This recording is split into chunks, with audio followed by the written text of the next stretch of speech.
depressed, frustrated, sad, confused. You want answer. Let's talk.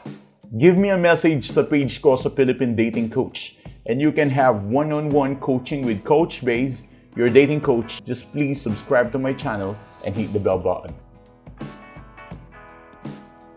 Alright, so matagal ako nawala. Probably mga 2 days. May ginawang importante lang at medyo na busy. Alam niyo naman, di tayo ganun karaming time.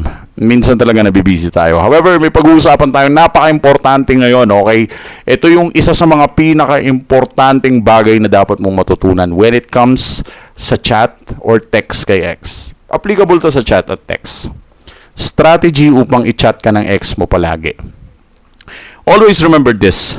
I-chat mo ang isang tao because of the simple psychology. Ano yung simple psychology? Bakit mo chinachat ang isang tao? Dahil meron kang intensyon, meron kang interest, at higit sa lahat, meron kang kailangan. Doon tayo sa salitang meron kang kailangan sa kanya.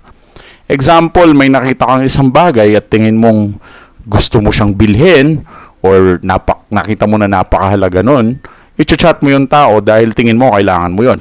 Pag nanghihiram ka ng pera, kailangan naman mauna yung tao na, pahiram kita ng pera, di ba? So, ikaw talaga mauna mag-chat sa kanya dahil alam mong ikaw yung may kailangan.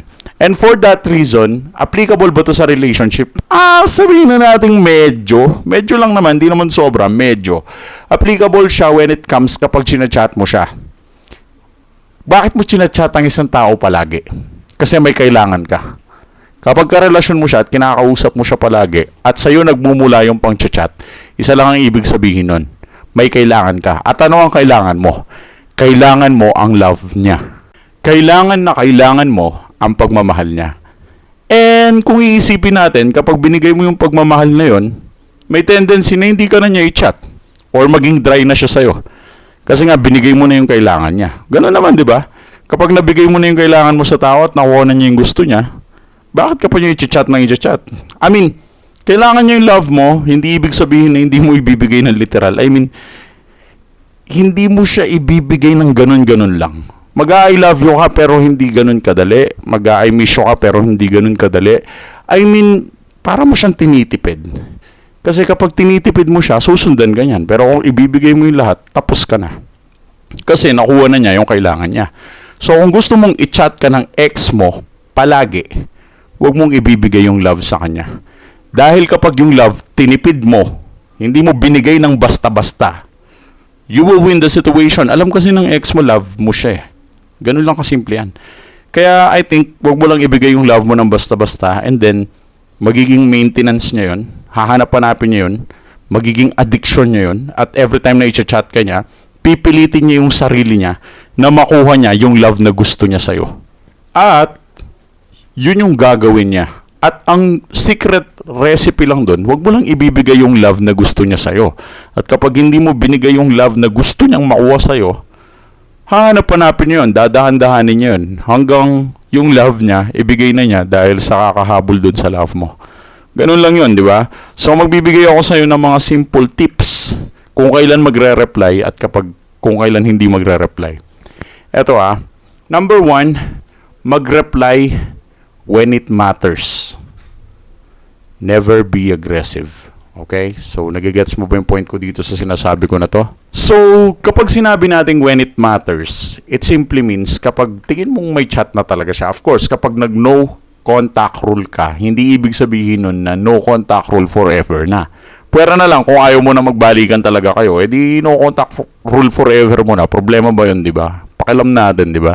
I mean, kung gusto mo pang balikan, pwede mo siyang replyan kung yung chat niya, it matters. I mean, kung ramdam mo na parang he or she's just trying to flirt you or parang bumababa yung loob niya, nararamdaman mo na nagiging humble siya, gamitin mo yung common sense mo para maintindihan mo yung sinasabi ko, di ba? Kapag nag-chat yung ex mo, I mean, mararamdaman mo naman yan, mafe-feel mo naman yan kung kung kailangan reply o hindi.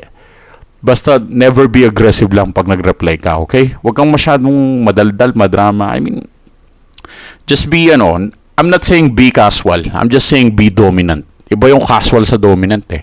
Casual kasi nagiging friendly ka lang eh. Pero yung dominant ka, dapat medyo may pagka-bossy ka ng konti pag nag-reply ka. Pero wag mong sobrahan. I-balance mo. Warning ko sa'yo, kapag masyado kang nagiging bossy, hindi rin magiging effective. Pero hindi rin magiging effective kapag naging casual ka. So, i-balance mo siya. Ikaw yung magtimpla ng sarili mong kape. Gets mo na yung ibig ko sabihin, okay? So, kailan ka hindi magre-reply? Isin mo siya when it's bullshit and nonsense. I mean, it's bullshit. I mean, nagchat-chat siya ng walang kakwenta-kwenta, like dinadramahan ka niya. Isin mo lang siya. O kaya minumura ka niya, binubullshit ka niya, o kaya mga nonsense na bagay. Common sense na rin kung ano ibig sabihin ng nonsense sa'yo. Di ko na kailangan ipaliwanag. Kapag bullshit at nonsense, huwag mo nang re-replyan. Uubusin mo lang yung panahon mo sa ganyan. And then last, isin when it's shit test. Gets? Kapag shit test siya, meron akong isang client, sabi niya sa akin, Coach, nag-chat sa akin yung ex ko. Ano chat sa'yo? Sabi ko, nandyan ba daw yung printer? Sabi ko sa kanya, bakit? Hindi ba niya alam na nasa bahay niyo yung printer?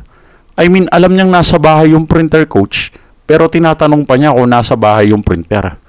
Ano yung re-reply ko? Sabi ko, pambira, sinishit test ka niyan. Alam mo yung ibig sabihin ng shit test? Ibig sabihin ng shit test, tinatry niyang alamin, obserbahan kung mahal mo pa siya. Kapag nakita niyang love mo pa siya or nag-reply ka, nag-reply pa. Ganun lang yung kukunin lang niya yung ego niya. Hihintayin lang niya yung reply mo para tumaas yung mag-upgrade yung ego niya. Right? So, pag nag-upgrade ego niya, hindi ka na niya ulit i-chat. So, kapag nag-shit test yan, like nagtatanong ng tungkol sa gulong, tungkol sa utang ng tita mo, tungkol sa ganito, tungkol sa ganyan, I mean, wag mo nang re-replyan. Replyan mo lang when it matters.